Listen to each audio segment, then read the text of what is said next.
Hey y'all, Happy New Year! If you live in a mild winter climate, you don't need grow lights to start these seeds. They love starting outdoors. Today I'm going to show y'all 6 varieties that love doing a winter sowing method. I know you maybe have seen a video on winter sowing, but if you live in the south or in milder climates, you may want to watch this video because there's a few tricks to starting winter sowing if you live in these warmer zones. Today I'm going to be winter sowing Dusty Miller, Penstemon, Delphinium, Calamintha, and little bluestem grass. So if you're new to winter sowing, or maybe you haven't caught another video on this topic, I'm going to show y'all how we can create little mini greenhouses that you can place outdoors with no fuss, and they'll allow you to start your seeds so you can have a beautiful garden come springtime. And it works especially well for hardy perennials and plants that love the cold.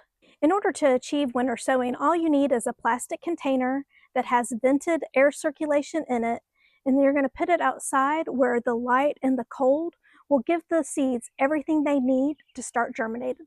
Let me show you the supplies you need in order to get started on your journey with winter sowing this year. All right, so here's what we need. You need a clean plastic jug. You can use this old milk carton. I'm sure you have some of these laying around, or maybe neighbors who can help you out. You're going to need a bucket in order to mix your soil with. You need a potting mix. Don't use garden soil here. You need potting mix. You need some vermiculite maybe. This isn't a have to, but we'll talk more about why you want to use vermiculite. You want to use some duct tape in order to seal up your containers. You need some scissors or a sharp blade in order to cut your containers to allow them to be more ventilated and to put the seeds in. And I can't talk highly enough about you need a garden marker. So those are some of the things you'll want to gather around you. And of course you want to get your seeds. There are many good seed places out there. Today's seeds that we'll be using, we bought from Swallowtail Gardens. I've also bought from Johnny Seeds, and I know a lot of people like using Baker Creek as well. So those are some of the online garden seed retailers that you may want to check out to find the perfect plants that you want to have in your garden this year. The first thing we want to do is we're going to pour some soil in a separate bucket, and we're going to pre-moisten it before we put them into the containers.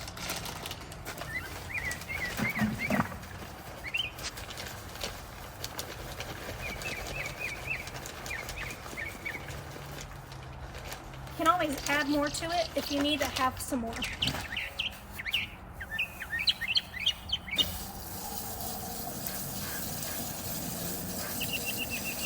The thing you want to be careful is to not oversaturate your soil. I just use my hands and kind of stir it up good to distribute the moisture evenly.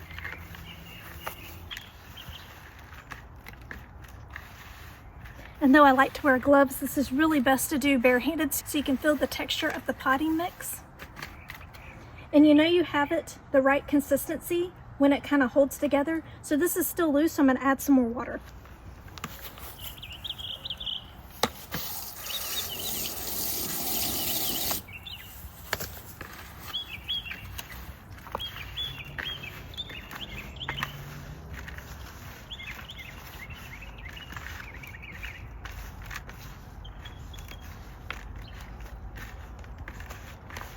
Just trying to make sure I have the moisture distributed evenly.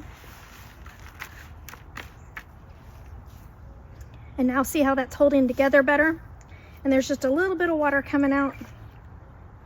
See, I dropped it and it stayed in one piece, so that's perfect. All right, so what you need to do with your plastic container is you're going to cut it all the way around and leave a little bit attached so you can create a hinge. Then you're going to take your sharp blade or your scissors and poke holes in the bottom for drainage. Lastly, we're going to fill it up.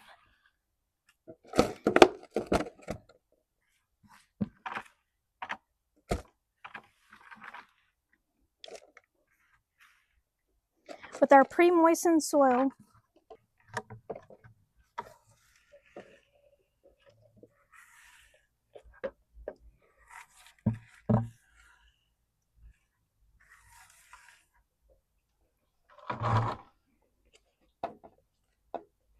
And you're just kind of tamp it down just a little bit.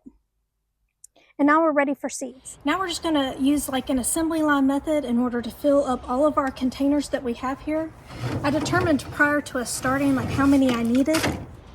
And so we're just going to quickly put all the soil in each of the containers. Not filling them up, we're gonna leave a little bit of room at the top.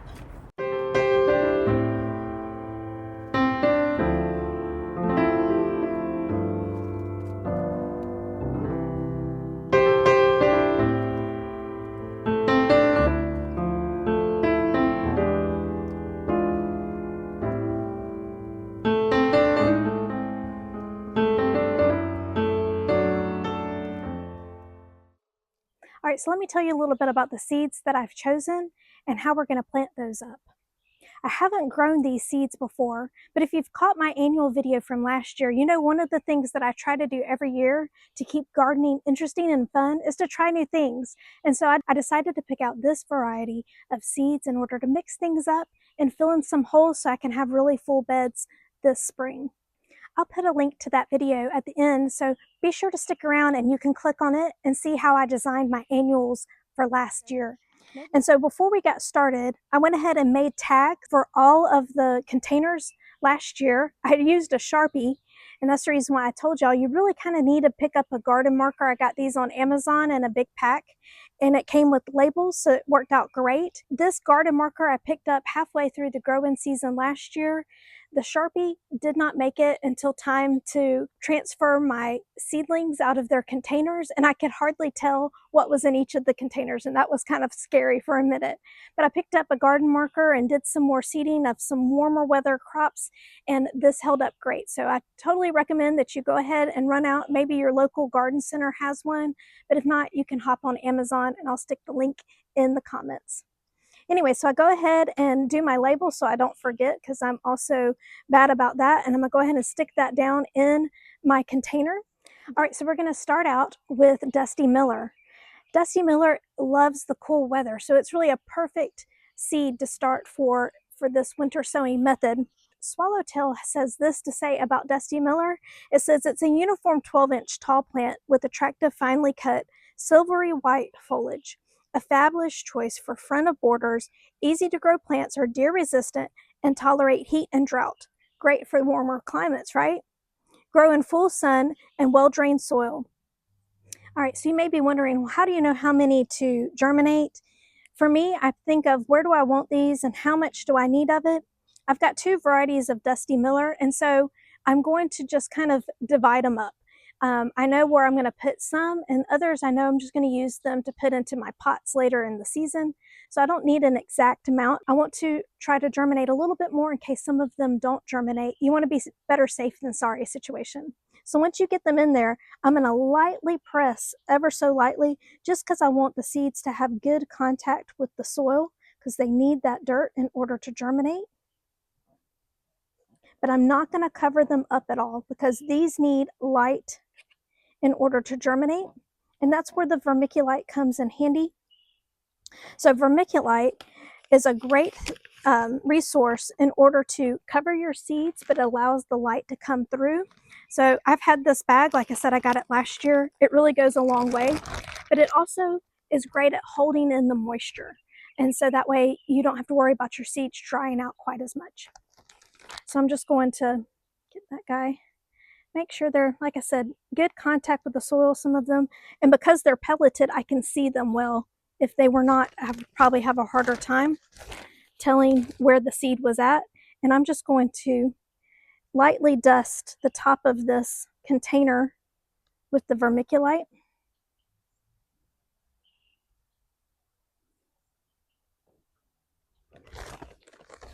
Now you see why it goes so far. A little bit goes a long way. The last thing you want to do with your plantings is you want to get them moist. Moisten them once you've got them planted and everything. So this is just a mister that I picked up off of Amazon.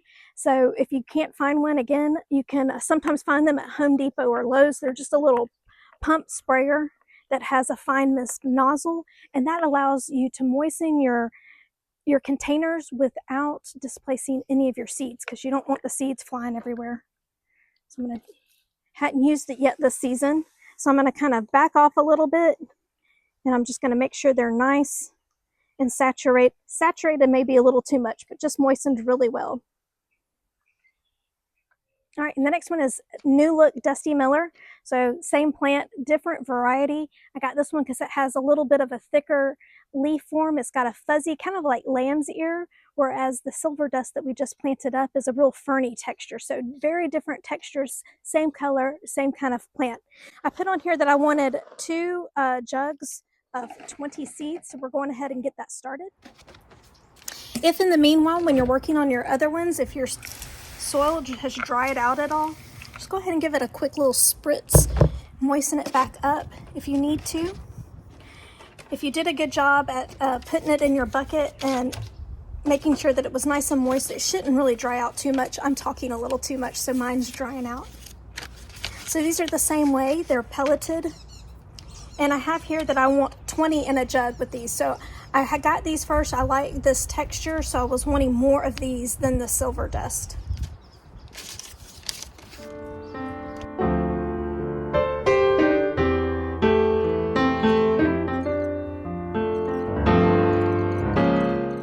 All right, so Swallowtail says that the New Look Dusty Miller is large, silvery white leaves. They're deeply lobed and moderately fuzzy. Plants grow 9 to 12 inches tall in cooler climates, up to 18 inches tall in areas with long, warm growing seasons. So that's what I'm counting on, is that more like 18 inches. The foliage of New Look Dusty Miller is popular as a filler in cut flower bouquets. And again, it's 100 pelleted seeds came in this packet. So again, I'm just going to lightly push them down.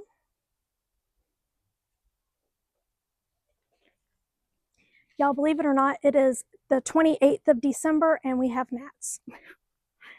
It's been quite a warm go of it. Our last week for Christmas, I think the high was 70, 78.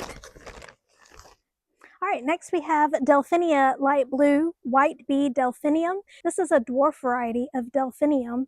And the reason why I chose this one is because I'm adding more blue, and you'll see that with these plants. I'm adding more blue into my garden because some of the annuals that I'm going to be using when they come in from Proven Winners have blue in it, and I don't have a lot of blue in my garden. So I'm going to try to grow some more blue flowers in order to carry that color throughout.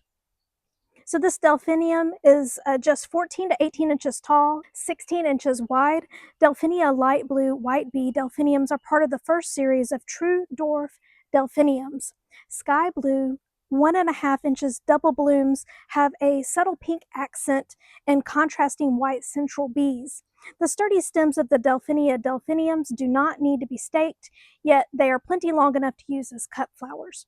It's a perennial, it's winter hardy, zone 4. I'm not sure that they'll do anything other than annuals here because I've seen that they're perennial in colder zones because this plant loves the cold, and that's really the reason why I'm starting this one now. I'm also going to do another batch of it probably at the end of January.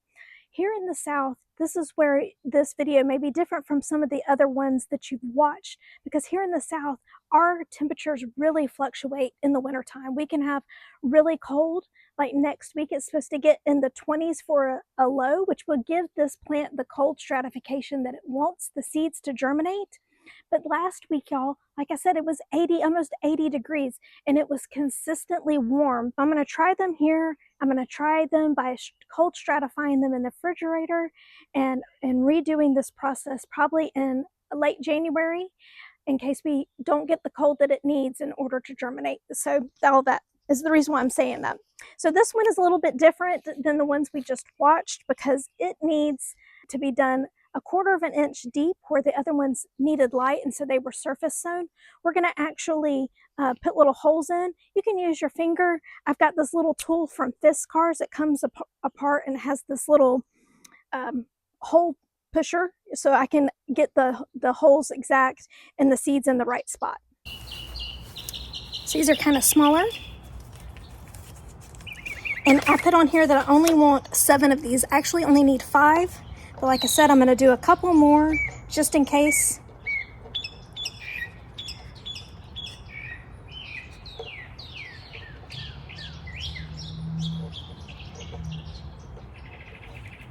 I'm gonna put in my holes, punch my holes. Ooh, try not to lose any.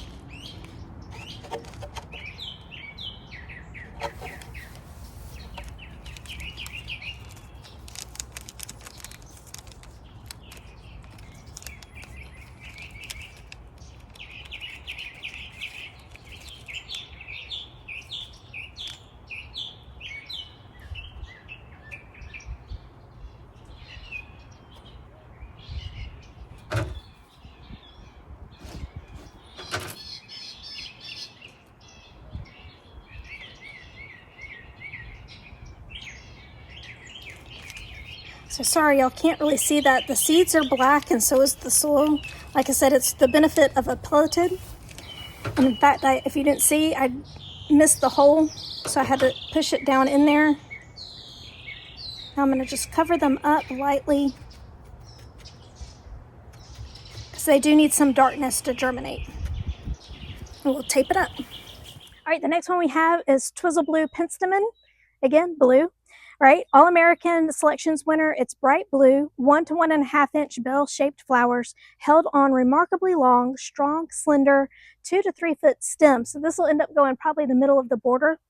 Blooms attract hummingbirds and are excellent cut flowers. The vigorous, well-branched plants bloom the first year flowers from June until September and are beautiful in beds, borders, and containers.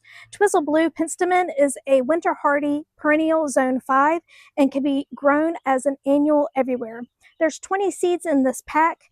It says that they're quite kind of small. I'm putting in my labels. Don't forget those. How tiny those are. So y'all will not be able to see this. I don't know if I'm going to be able to see it. I'm going to use my little pokey tool again. Since they need to be lightly covered, I'm just going to make a little impression and that'll give me a better visual on if I get it covered or not.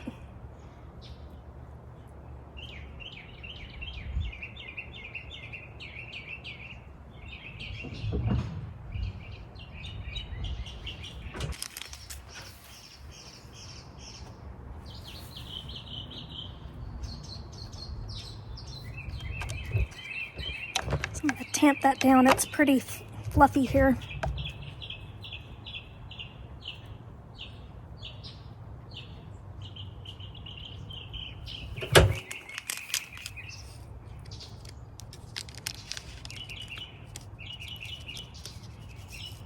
Oh man, they're so tiny and I think I just threw them everywhere.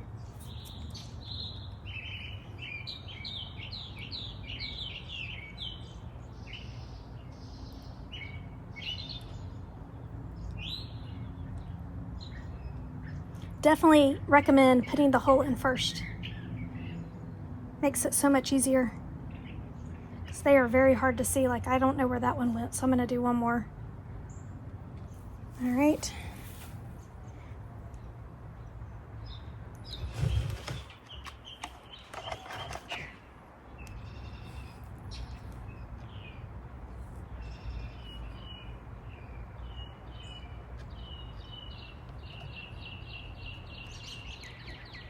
All right, I maybe double holed that one.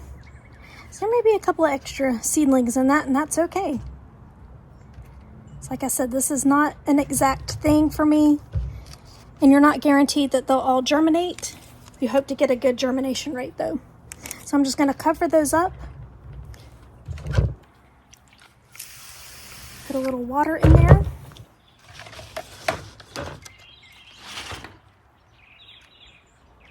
And I kind of pinch over the holes, very light covering. And though it doesn't say, I'm gonna go ahead and put a little vermiculite in there.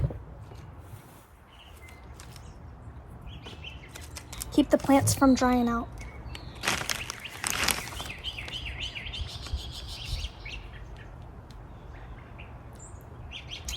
Vermiculite is also supposed to be good, helping the seedlings from getting dampening off, which is when it's a fungal disease, when the leaves have contact with the moist soil.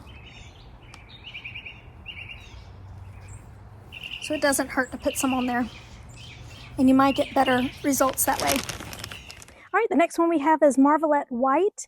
White is great because it matches anything in your garden. This is Calamintha. And Calamintha is actually in the family of Nepeta, so we'll see how it does compared to our catmint.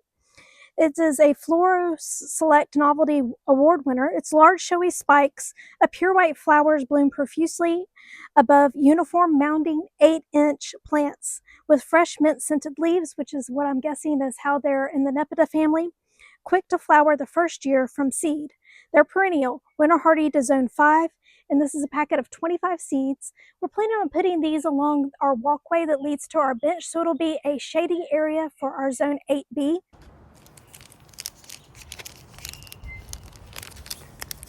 They're so hard to see. So let me go ahead before I do that and make my holes. That worked well last time.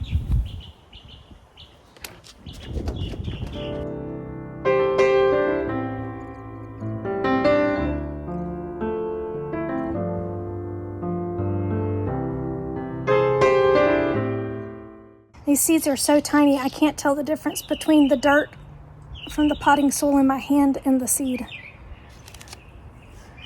Looks like I have a bunch of seed, but I don't think there's any there.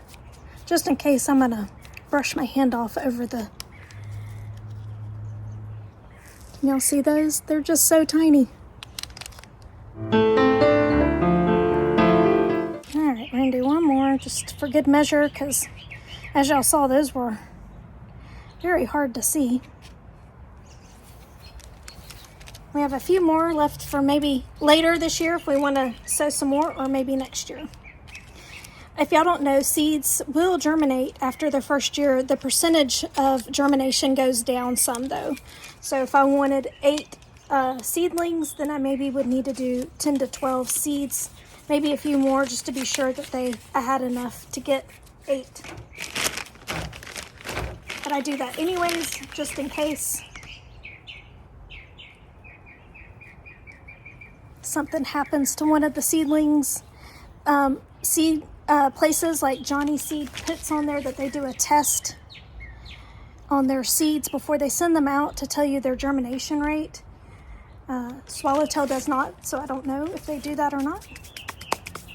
And nobody has 100%. So keep that in mind when you're choosing how many you want to try to germinate. All right, so our last one we have here is Prairie Blues Little Bluestem. Y'all, this is a native grass, and I love when I have the opportunity to plant native plants. I will go ahead and warn you, I've read that this grass does spread pretty aggressively. So if you don't want it to spread, if you want to maintain it in the space that you planted in, you might want to cut those seed pods off before they dry, because the wind will carry them. And they also spread by clumping, which I think is a little easier to maintain.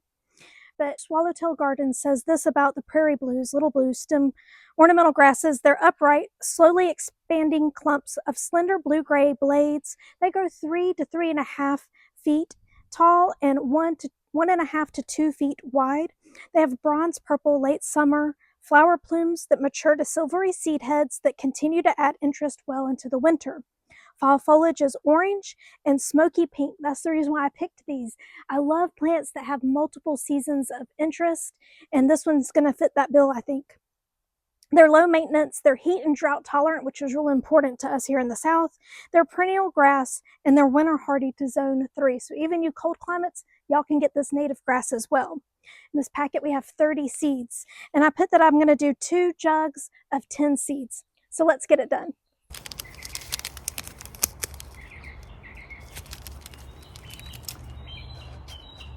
I gave them a little water. You saw a second ago, the sun keeps coming out from behind the clouds, and it had gotten pretty sunny and they had started to dry out already. So we're going to do 10 in this jug.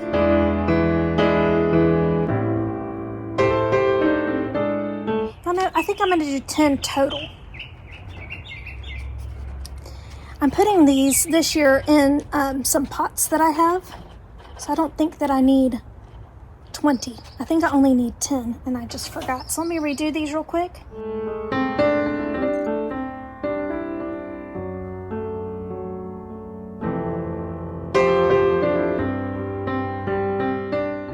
All right, so I'm going to lightly cover those up, and then I'm going to do a little bit of vermiculite. We'll be done. My husband came to help me, and because like I said, it was hard to get the tape going without it making a mess. So we took a small piece, we're gonna place it on the opposite side to hold it shut. And then we're gonna do 2 pieces that are a little bit longer to kind of wrap around the edges that are exposed. You just wanna make sure, check that seal really good around the middle to make sure the tape has adhered correctly. And if not, you just add another layer of tape. It's not a big deal. So around the handle is the hardest because it doesn't want to seal right here. It wants to pucker.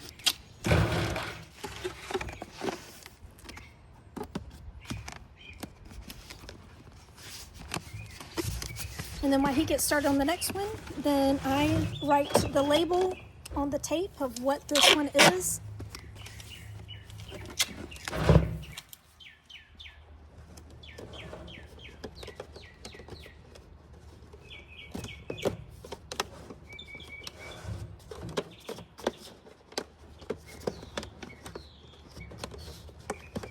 And the date. All right, so what we do is then we place the jugs over here. This is a north-facing wall, and I have them pulled out far enough where the rain gutter isn't catching the rain, because what you want is for rain to naturally go into the holes at the top of the jug. And they'll just be here where they won't be in the blasting sun. Make sure when you're moving them over to their final resting place that you're careful to not turn the jugs up or jostle them too much, or else the seeds will get displaced, so make sure you take care. Also come and check them every once in a while. If you find that you haven't gotten a lot of rain, you may want to make sure that there's some moisture in the jug, and you can typically tell that by seeing if there's condensation on the top half of the jug. If there's condensation, you're typically good, but if it's not, then you may want to mist a little bit of water in there. Don't use strong water. Make sure you have a mister that's just light water, or you can sit them in a wet pan and let them get water from the bottom. Well, are you winter sowing this season? If so, I'd love to know. Tell me your zone and what it is that you're trying to germinate to put in your garden for next year. I love getting inspiration from other gardeners, and I think our community would love to hear from you too. Also, I told you that I would put here in the link is the video I have if you're just now getting started in planning your 2026 garden. That video tells you how I picked out my plants for my 2025 garden, and maybe it'll help you plan your garden as well. If it does, make sure you like and subscribe and follow us along on our garden journey for 2026. Happy New Year, and we hope to see y'all real soon.